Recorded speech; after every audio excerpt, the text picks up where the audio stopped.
unreleased playsets. That's got a big meaning behind it. Say unreleased, it means we never got it. But crazy thing is that a lot of the stuff that we're gonna cover here, we've talked about it throughout the days, ages. This actually has existed, but it never came to be. One being right here, this Backstage Brawl playset. This is back from the Jax days. Huge shout out to Unreleased Wrestling Figs. Been following this page for quite some time, and they're always putting out this kind of stuff of things that we originally, that they had planned to put out, but they never did. But why? Why would you stop yourself from releasing this to the public? Like, look at the functionality on this whole thing. There is like an announcer devoted area. It's like a booth right here. There's an elevator. There's a barrel launcher. Like, all about this, everything about this playset I want in my life. They're going to release something similar like this in the Mattel figure line, but it's not going to be backstage. It's going to be a combination of an entrance stage as well as like a wrestling ring playset. And it is kind of cartoonish. Like, that's the one thing I got to point out about the Jax playsets, man. They were like realistic. They gave it shading. They kind of gave it to like, if you were going to step through that walkway and go back there, yeah, these are like the original colors that you see in any arena. So much detailed, man. Like, I've seen one of my friends make a custom version backstage. And some of you that are true OGs, you guys know what I'm talking about, man. This is kind of what it's like coming back. Like all those just thoughts of like the combination of like a two-stage set. This is a must, man. And if you look right here on the side, you can see that there's different angles to where it shows of how it functions. Like on the back, you can see that there's some parts where you can open up. So you can actually, not interchange it, but you can combine it with the rest of your backstage sets.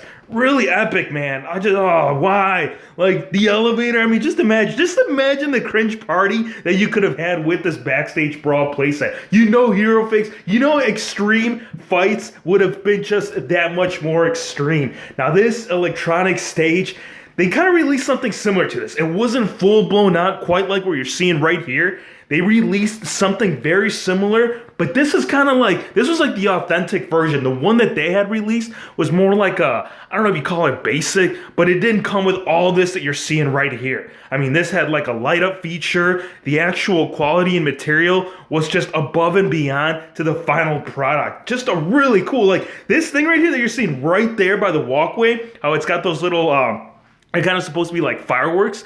These are kind of bring me back like memories of like the early 90s, late 80s. They used to have like this lighting fixture. They were kind of like, they're not strings, but they would light up and they would interchange colors, dude. So that's pretty cool, man. Like, why didn't they do this? And like the fit and finish too. I want to show you. I'll do a comparison real quick after I show you this, because the comparison, it's just night and day is what it is. Like if you look at the quality right there surrounding the Titantron, you can see, man, that this thing was a special. And what I'm saying special is that not only did they do like the side panels right here, but they actually plastic. The final product release wasn't like this. The rampway too, it had more of that realistic look feel to it. It was elevated slightly higher than the original one. This is the final thing that they finally put out.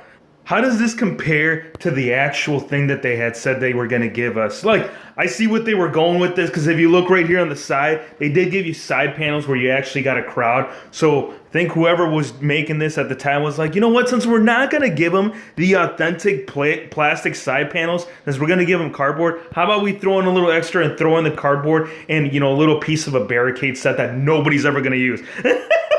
Look, I ain't bashing on it, but it was just a disappointment. I'm glad, I will say this, I am very glad and fortunate to have picked up two of these when they had it for cheap, because this was parts that I had used to make the custom Raw is War stage. I know that the Titantron is slightly angled up top, just like how we saw it in the final or in the prototype image, but trust me, we improvised, we modified it to where it was like just a step up from what the actual final release was. This next one, late 90s, early 2000s, SmackDown Stage. Before there was a giant fist coming at you when the superstar would come through the walkway, this was it. And this is a lot bigger than the actual release. Well, not a lot bigger, but more authentic scale. This is the actual one that we had gotten.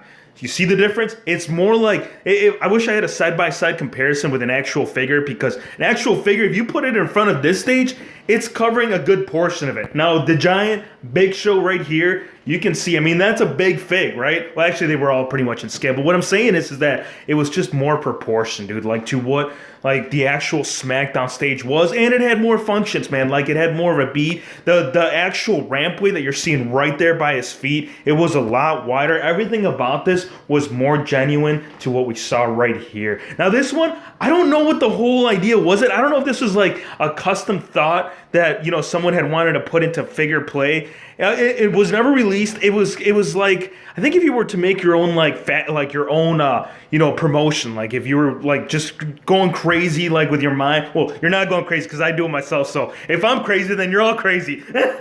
But this is kind of like something that I've seen for WrestleMania. How they kind of have like, you know, a lot of lights, a lot of like side panels, a lot of just in your face, smash mouth entrance stage. These are kind of like lightsabers. If you look right there in between the rampway right there, those blue things, I think these all were supposed to light up. Either that or another thing you could have done, right? Now that we got the Wreck and Slam Playmobil playset, drive that car up, dude. Drive it up the ramp, change your oil, do what you gotta do, because I've never seen this in actual, like, you know, well, not figure form. We've seen it in figure form right now, but we've never seen it, you know, in real life. This one right here, this is kind of confirming and telling you that you know that the thought, it's been there. You know that they've sat on a table and they said, you know what? There's been so many situations, so many different scenarios where an ambulance has been put, you know, into like the backstage area by the rampway. I mean, they made a match out of it, right? The ambulance match. So with the stack down, these are kind of like an old,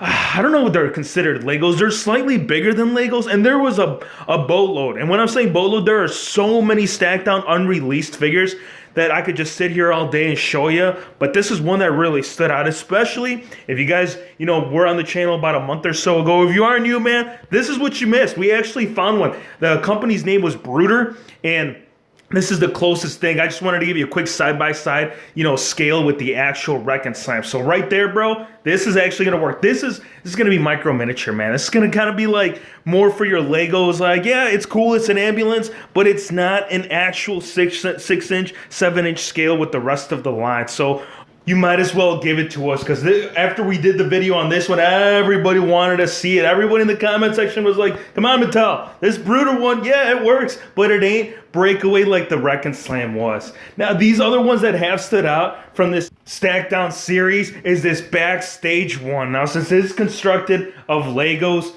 just envision this, man. Like, pick up that ladder, bash it over your figgy, and these are all breakaway. Like, even this, look at this little tiny table. You can even use this with Hornswoggle. So if you never got that battle pack with Hornswoggle and you want to have like a little miniature ladder / TLC match, you got the parts for it. You got a little cart right here. I don't know if you could use this to put maybe some other accessories in there, kind of like that ringside exclusive shopping cart. So some of these parts, but I'm telling you, like these side stands right here that you're seeing by the right by where the Big Show is. Yeah, you can put it. You can do like a mixture of it all and combine it with like some custom entrance stages. The other one, I think this is supposed to be like an entrance stage. Cody Rhodes and Goldust, yeah, they were a thing back then. Before there was an American Nightmare, there was, actually even before there was a Stardust, there was these two right here. Eventually they all came together and ended up being almost the same gimmick, and I think that's why Cody departed. But had this done well, just think about it. They could have done other tag teams. Like they could have done the Wyatts. They could have done Brothers of Destruction and put their images right behind that light fixture right there. Oh, man, I don't know. I enjoyed it. I do have a couple of these, and the playability, like, they're fun, man. They got some parts to where they're also like, kind of like almost like catapults to where you can launch your opponent with it. Like, my kids, they love these things. And I just wish they would have released more, especially like all those unreleased Hulkster figures. I mean, you say Hulk Hogan, dude, there's like at least anywhere between 5 to 10 merch deals that they had lost because of him messing up, dude. Like, oh, especially that Hollywood, man. I know we've talked about Hollywood in the past, but this one right here, like with the Macho Man, dude, like if you like Legos, these things are going to be the thing for you. They made rings too. They actually, if you look right there on the backstage right there, they had a whole ring. They made a Raw. I don't think they made the SmackDown. And I one of these days, I'll show you all of like the unreleased ones because there is like I'm telling you, there's like a mother load of all of these little miniature stacked down playsets that we never got just because again you couldn't really collab with the rest of your other Legos. They were just a little bit too big. They were too small for the regular line, but at the same time they were too big for the actual Lego wave. And I think this is kind of, it's supposed to be either part of an entrance stage where you can have Hulk Hogan break through that yellow wall, or part of like the race side area, or maybe even backstage, the two figures right here. Dude, I love my little Hulksters, man. There's I just wish they would have kept, and you know they will. I'm sure we'll see more like 2019. Just know this, dude. 2019, it's going to be at least towards the end of the year, once they got it more figured out with the Legend contract deal. This is something that you're going to just see an overabundance of, kind of like what you're seeing with the Hardys right now. Hope you guys enjoyed the video. Be sure to hit the subscribe button if you're new to the channel, and we'll see you on the next one.